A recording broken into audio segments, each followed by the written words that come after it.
Agron Aranitasi shprehet për një artikull në Dita se bashkëpunëtorët e sigurimit të shtetit anathemohen padrejtësisht, ndërkohë që çdo shtet serioz ka shërbime sekrete dhe bashkëpunëtorë të fshehtë, ashtu si CIA, FBI apo KGB.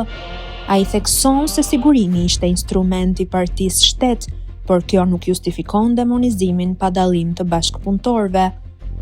Si shembull përmendet rasti i BPIM, për të cilin media shqiptare raportoi gabimisht, duke ngatruar emrin e personit të vërtet. Autori shpjegon se bashkëpunëtorët kishin disa dosje, çka e bën të vështirë zbulimin e saktë të veprimtarisë së tyre.